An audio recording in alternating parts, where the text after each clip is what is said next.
So I'm not going to belabor a lot of the points because Jason knows much more about this than I do, although he's taught me so much about this. But I do want to make a couple of points just real quick. I want to emphasize kind of what Mayor Smith said. This was a monumental task for the league to undertake to deal with telecoms and getting this small cell sort of agreement together. And they had something over our head, which was the federal court order, or FCC order, and they waved it around fairly, well, all the time.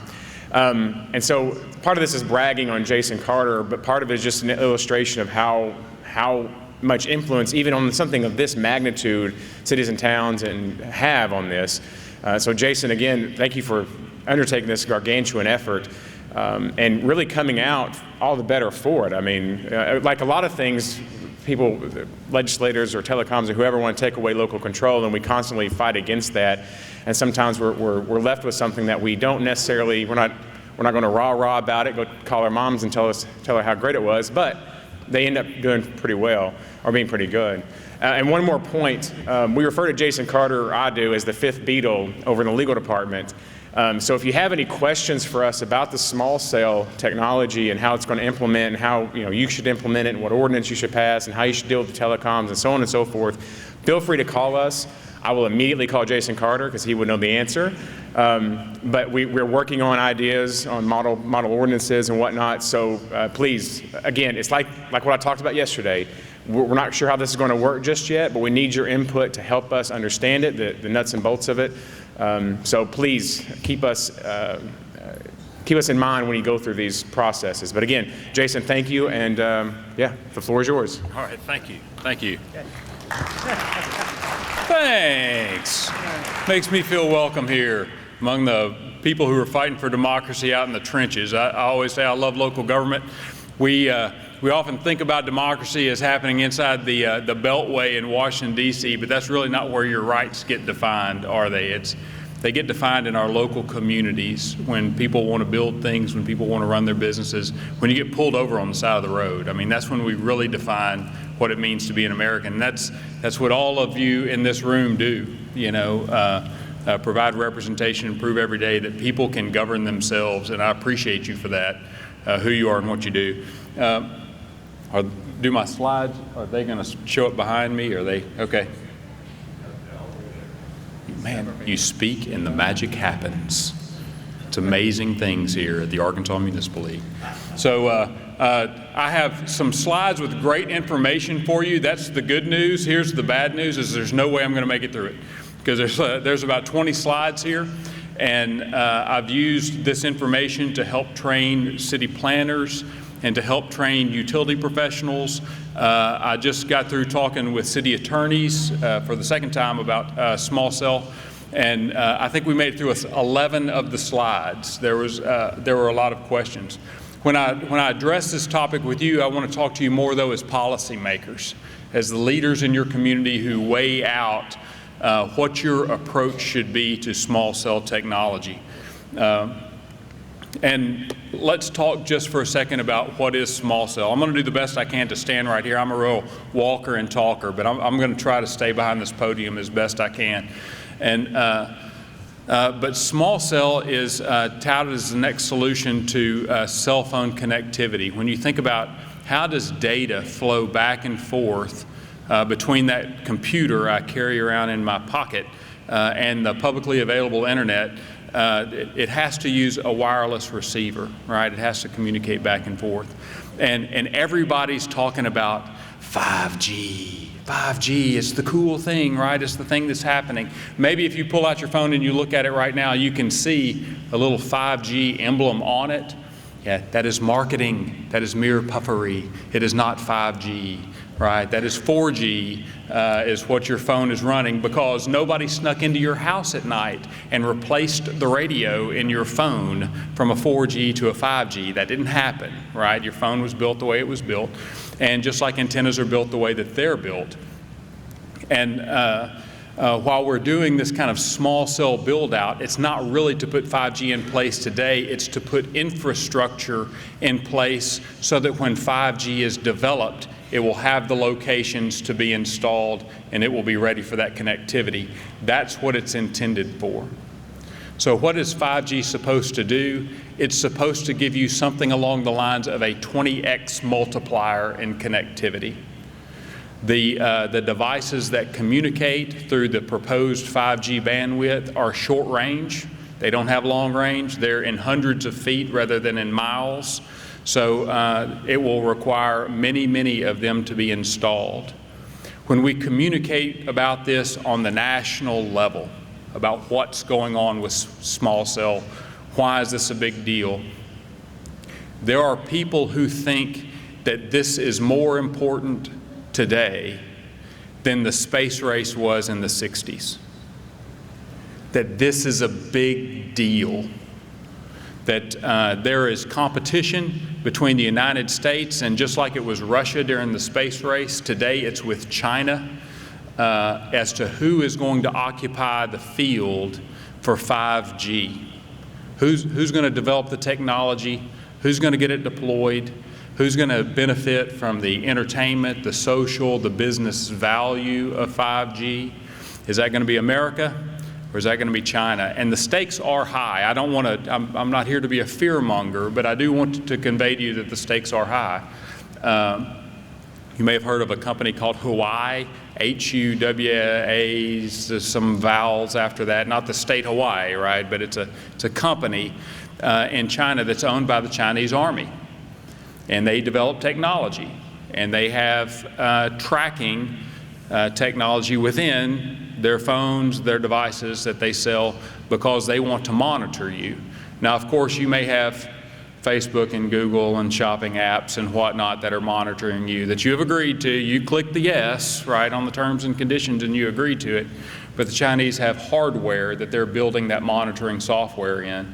And they are trying to get in front of this, get in front of 5G, and if you'll think about it, dominate the conversation about the moral and ethical standards of this newly interconnected world that we have not grappled with. Being interconnected is a big deal, and it's changing, right? How we talk, how we relate to each other, and there are ethical issues around that. There are moral issues around it. Some of you may have heard of Cambridge Analytica and attempts maybe to manipulate elections. But so there are concerns about connectivity and artificial intelligence and how those will play out in our future. And there's a question today about who's going to lead that argument. So those are the stakes that are perceived to be around the 5G race. That's what's perceived, at least out of Washington. Lots of arguments are being made. One that I do not agree with is seen in the lower corner of the slide that's in front of you, that says many people view cities as the primary impediment to small cell deployment, that we're the ones slowing the bus down. Well, you've got these cities and they're trying to get rich off of you, and they have unreasonable requirements, and they're trying to slow the machine, and we just can't get our small cells deployed. Now, I disagree with that. I disagree with that argument. I think that we are engaging with telecommunication providers. We're not slowing the process down. There were several cities in Arkansas even that had ordinances adopted before the FCC even started to rule make around small cells. Nevertheless, my viewpoint that cities are more enhancing small cell deployment rather than inhibiting it is not carrying the day. The argument that's carried the day is that cities are slowing the bus down. So let me just talk quickly. I don't want to belabor the point, but I want to talk quickly about what's happened at the FCC, just so you're aware of it. So as we've mentioned, just to hit my first point, is that small cell technology is going to require the installation of hundreds of thousands. If you were taking notes there, I'd say go ahead and strike through that hundreds of thousands, just right through that, and just put millions right there. Millions of small cell devices across the United States are going to have to be installed to make 5G work. In response to that demand, FCC passed 2 orders last year. One was in September of 2018 that simply stated no moratoriums on small cells. Local government cannot establish a moratorium. So let me just save you the question to your city attorney. When you say, hey, I've got an idea, can we have a moratorium on small cell? The answer is no. You cannot have a moratorium on small cell, right? You've been federally preempted by the August order. So a second order came out in September. It was very sweeping. It was broad. It was sweeping that preempted local authority. And in many ways, not only do small cells have the right to be placed in the right-of-way, but they have the right to be attached to property that you own in the right-of-way. Poles, buildings that extend into the right-of-way, bus benches in the right-of-way, signs in the right-of-way. It's very sweeping. So because of that, of course, those rules are challenged. I'll touch on briefly about how those rules are being challenged here in just a second.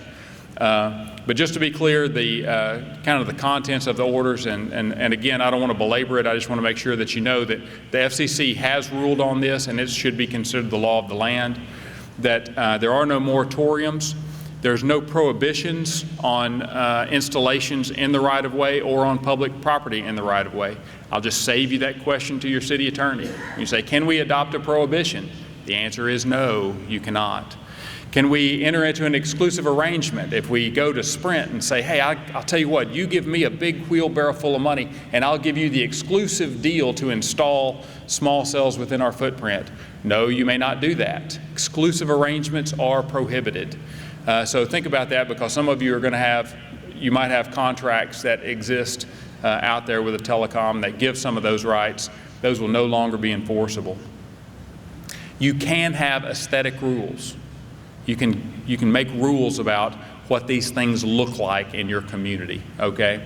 They've got to be reasonable, which means they're technically feasible. It can be done. You can't dictate that an antenna has to fit in a coffee can size concealment when there's really no way to conceal it within something that size. And it has to be based on a valid public interest. So you have to say, no, really legitimately, we have this aesthetic concern. You can see it in other parts of our community, and thus we can adopt rules for it for small cells here. If there's existing poles where a small cell can be attached, then you can certainly attach a small cell to each one of those poles, every one of them. The spacing requirements only apply to new poles. So permits have to be timely awarded. We'll talk about shot clocks here in a minute and how important it is. You just need to know that batched applications can be submitted, meaning many applications at one time, and the shot clock will still apply. The same kind of shot clock, 60 or 90 days will apply. And in many cases, you're going to have to get some outside help to get those done, to get those applications through the process. That's okay, right? A lot of those costs are billable costs that you can pass on to the applicant. Fees must be cost-based.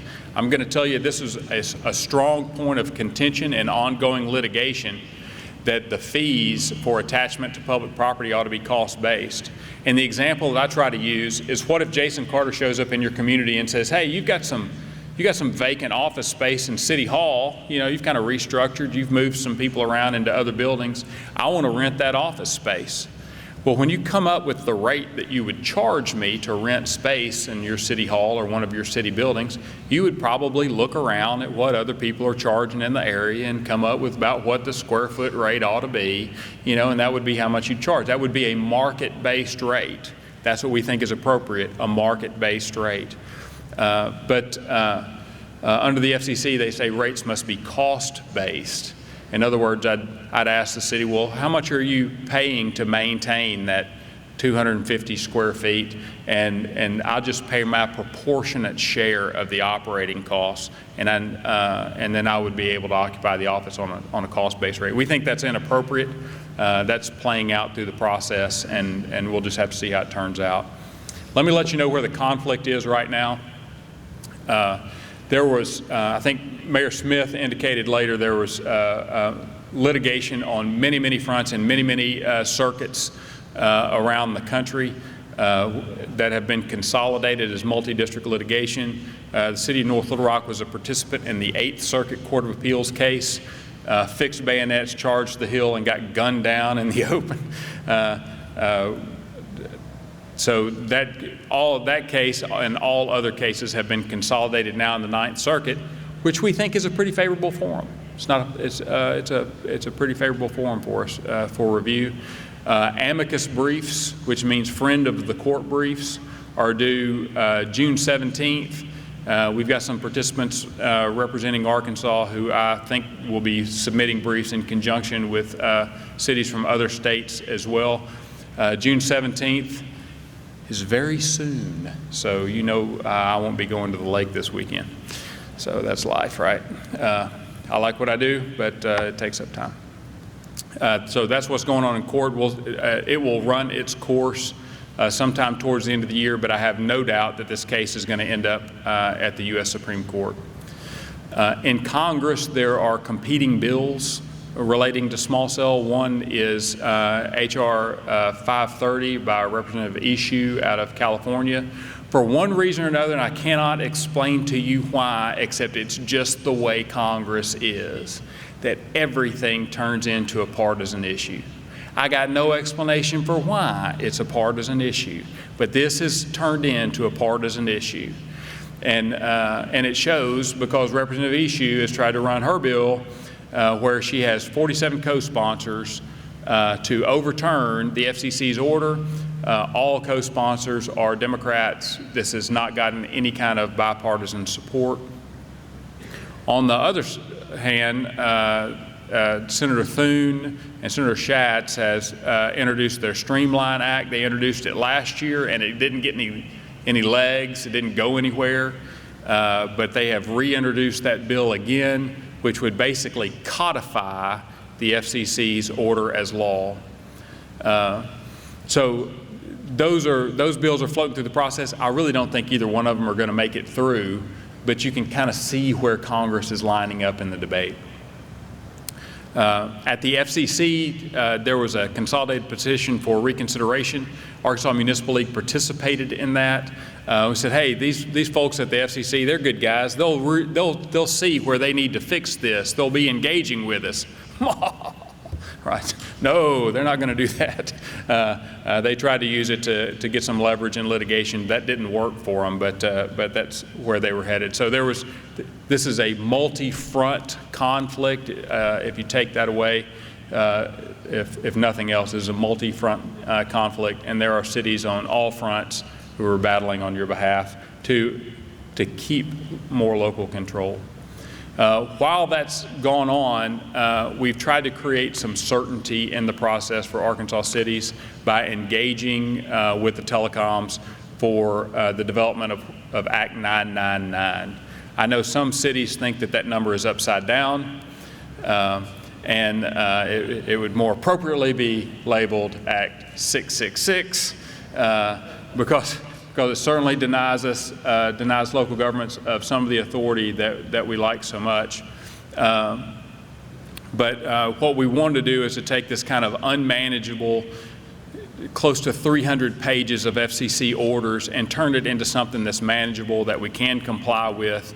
I mean, we're going to get some feedback here over the next couple of years about how the FCC orders will play out.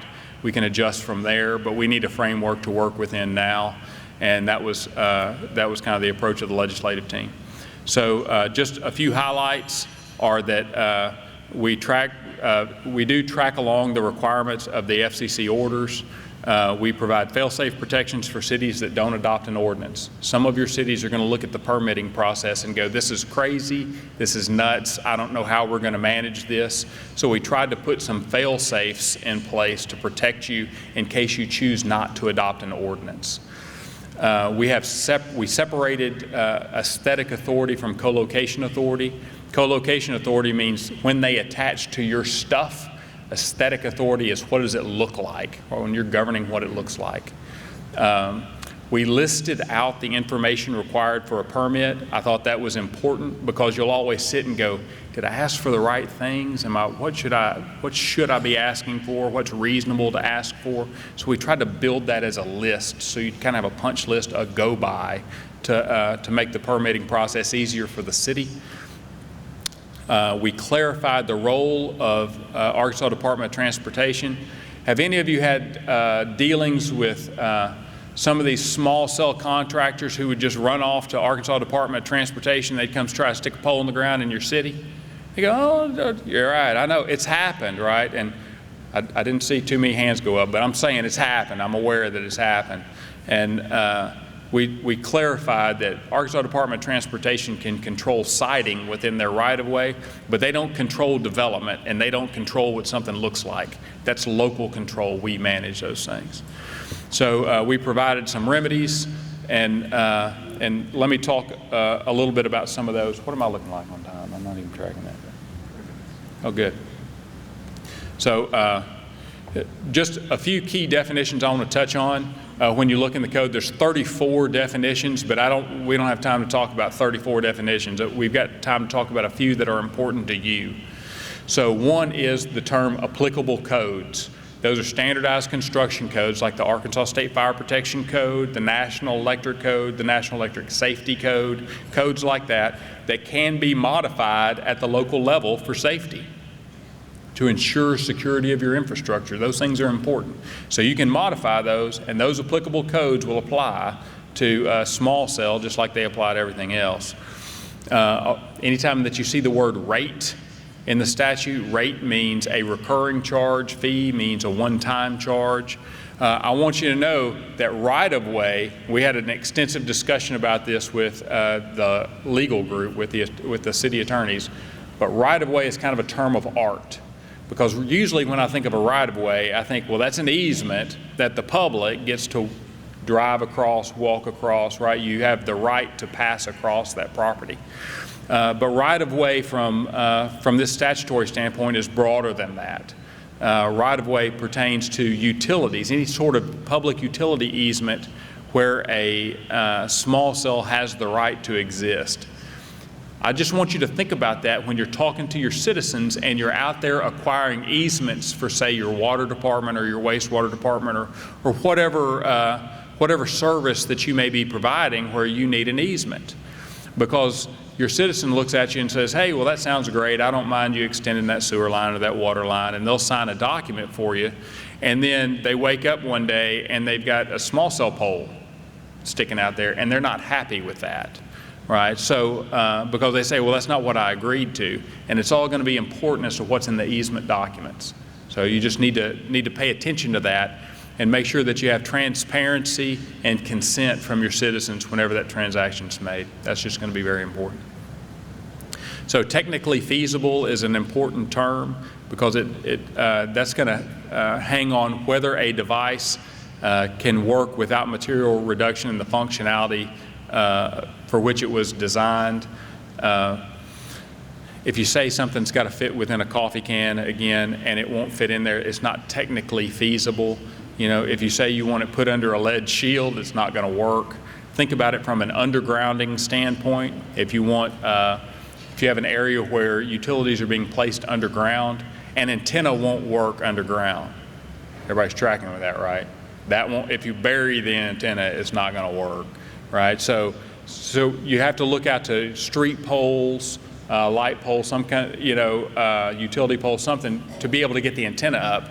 But then those big equipment boxes can still be put either ground mounted or underground. I know Verizon's got some applications where they actually put their equipment down in the ground. So gives you a better aesthetic look.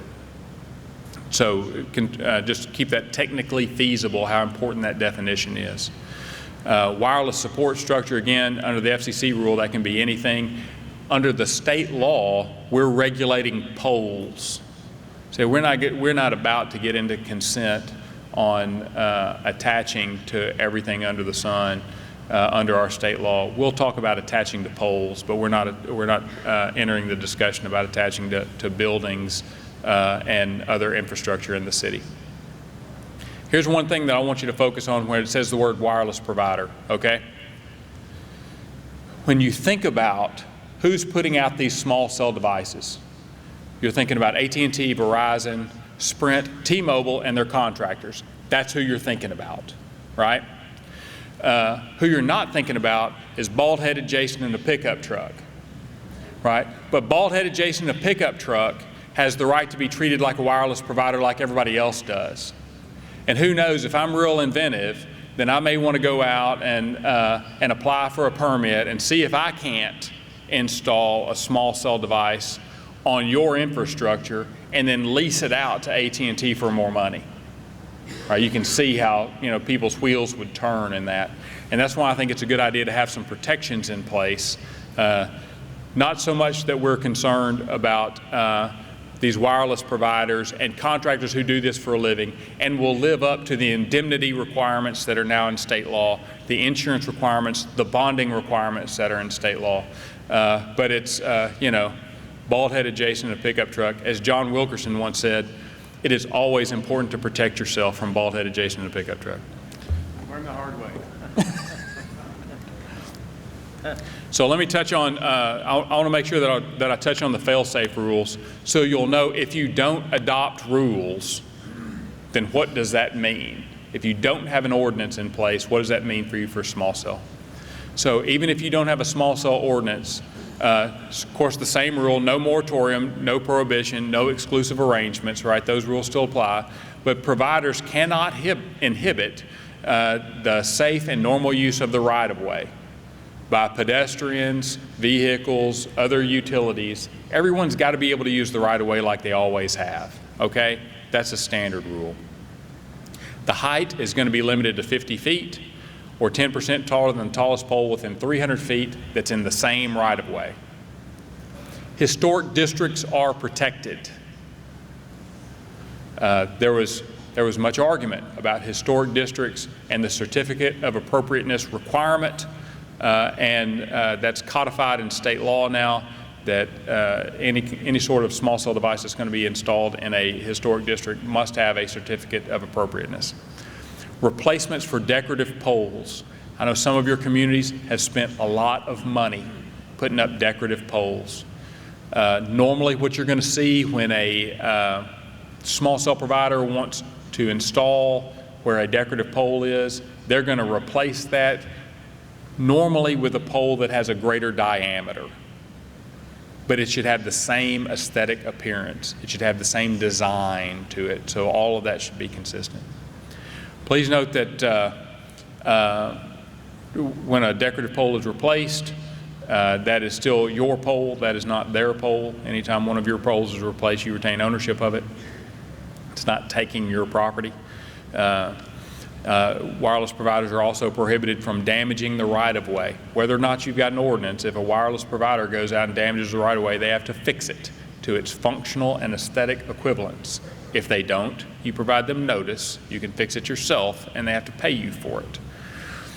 They cannot abandon poles or facilities without removing them. This is important because it eliminates squatting, right? You don't want,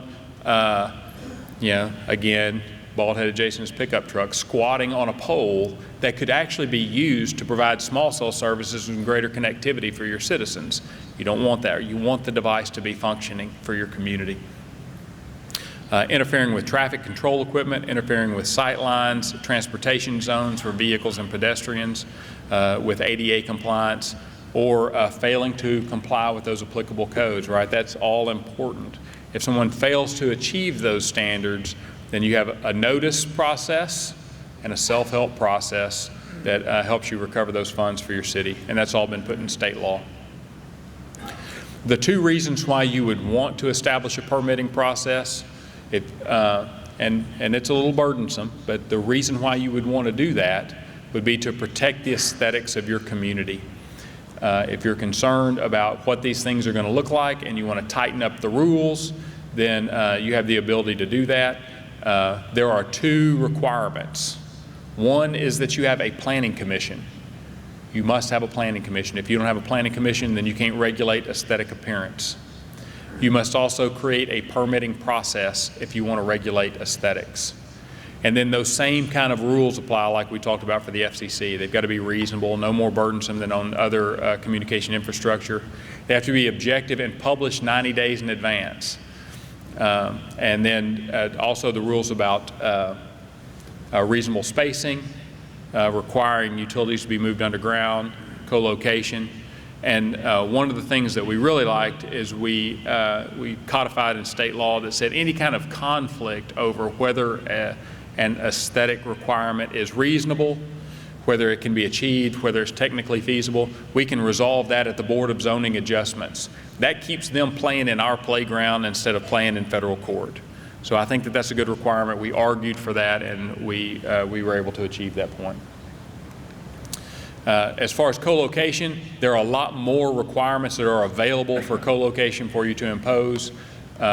Some of you are going to care about this. If you have many community-owned poles, I do a lot of work with municipal electric utilities that own thousands and thousands of poles. And it's very important that we have robust rules to protect those utilities. If you have lots of poles, then you're going to want to have robust rules to protect those poles. If you don't have as many, then it's not as significant of a concern for you. The big issue for that is make-ready and being able to impose all of the costs involved to cause a pole to be made ready to accept a small cell attachment. Permitting in general, let me, what am I looking at? 10 minutes. I'm doing well. I'm moving faster this time. This is good. So the permitting process and legislation is, no kidding, 4 pages of legislation that describes permitting. It sounds uglier than what it is, but it is a bit of a process. It's something that your administrative people in your city, whoever's going to manage the permitting process, is going to have to be educated about. And whoever's managing permitting from a co-location standpoint, meaning your city engineers, your street department folks, whoever's going to manage that, it's important that they have good crosstalk between the engineering, design, maintenance folks and the planning department who manages aesthetics. Those people have to be talking to each other to make the process work quickly as it must. One little difference that I'd like to point out is you know, and this was in the FCC order as well, is you can't require the contribution of services, additional services. Some of us did that back in the day with some cable agreements, you know, where you're able to get some additional services out of cable providers, but those are expressly excluded here. And the permit applications can require, if you choose to, and I would encourage you to do so, that the device must be operational within 1 year. These are the permit application contents about what is it that you ask for when they come through the door, and say these are the information that has to be provided for a complete permit. And it's all stuff that makes sense: identity of the applicant, where is it, a map or description that shows you where it's going to be, an illustration that shows what it looks like, engineering drawings with required make-ready, electric load calculations, pole loading calculations, right? We sometimes call that SpiderCalc is good software, but it shows where they've calculated the load, physical load that's going to be on the pole to make sure the pole is going to be structurally secure. Worker safety information. One of the things that we try to require, well, we don't try, we require of small wireless facilities is that they provide the safety brief that will be used by our employees. So anytime our employees are going to be working in or around those devices, we've already got the safety brief to tell them how they do that safely. And I think that's a good requirement. Evidence of bonding. So statutorily, we can impose bonding requirements. That's important to protect yourself if you're going to have a permitting process. Also, evidence of insurance and insurance and amount that reflects indemnity requirements. So the obligation of the wireless service providers is to indemnify the city against any harm, any costs, any claim for damages that the city might incur due to the wireless service provider's activity. And they have to maintain insurance in an amount that will reasonably protect us from liability against any kind of claims. There remains some thought process out there that the wavelengths, the radio frequency wavelengths that these devices communicate through are harmful. The FCC has said for 30 years that there is absolutely no evidence of that, but some citizens still disagree. There could be fights, there could be litigation about that. Any kind of fight that is to be had, that's going to be a fight for the wireless service provider. It's not going to be a fight for the city. And then we can also impose application fees. Shot clocks are going to be very important. Without getting into the details of this slide, if you need a copy of the slide, we can get it to you later. The most important part for you to know is permit applications must be processed in a timely fashion, and that is very important. Your staff needs to understand that permit applications need to be processed in a timely fashion. That's 60 days for permits to co-locate on a city-owned pole or city-owned property, 90 days for a new pole, right? And if an application is submitted incomplete, it doesn't have all of the information that is required, we give that back to them, hopefully within the first 10 days. That's the goal. Because then when they bring it back to us, if we give it back to them in the first 10 days, when they bring it back, that shot clock starts all over again. All right, so we're not starting on the day that we gave it to them. We're starting back at day 0. If we give it back as incomplete after the 10th day, that means that the time is tolled. So if I give someone back an application on day 11, I call them and go, hey, this permit that you turned in, this application, it's incomplete. You didn't give me all the information I need to process the permit, and I give that to them on day 11.